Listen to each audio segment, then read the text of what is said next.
नगर निगम के 16 करोड़ रुपए के घोटाले में पुलिस अभी तक किसी को गिरफ्तार नहीं कर सकी है। इसी बीच राज्य सरकार ने घटना की जांच में तेजी लाने के लिए एसआईटी का गठन किया है।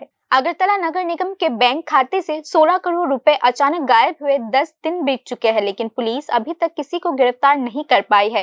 राज्य की राजनीति में हलचल मचा देने वाली इस घटना में प्रशासनिक विफलता की तस्वीर साफ हो चुकी है। एक तरफ जनता के टैक्स के पैसे को लेकर अनिश्चितता पैदा हो चुकी है, वहीं दूसरी तरफ सवाल यह है कि इस घटना के पीछे कौन है। कई स्तरों पर निगरानी के बावजूद इतनी बड़ी रकम बाहर कैसे गई, इस सवाल का जवाब आम आदमी के पास नहीं है।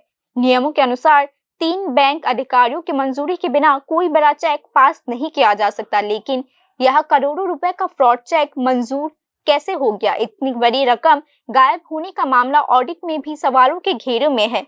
यह बिल्कुल स्पष्ट है कि नगर निगम के वित्तीय लेन देन में बहुआयामी सुरक्षा उपाय कारगर नहीं था। इसी बीच सरकार ने जांच में तेजी लाने के लिए एक स्पेशल इन्वेस्टिगेशन टीम या एसआईटी का गठन कर दिया है। एसआईटी का नेतृत्व पश्चिमी जिले के एडिशनल सुपरिटेंडेंट ऑफ पुलिस ध्रुव नाथ कर रहे हैं। राज्य पुलिस प्रशासन के एक वरिष्ठ अधिकारी ने बताया कि एसआईटी कुछ धनराशि जब्त करने में कामयाब रही है, लेकिन पूरी रकम अभी भी लापता है।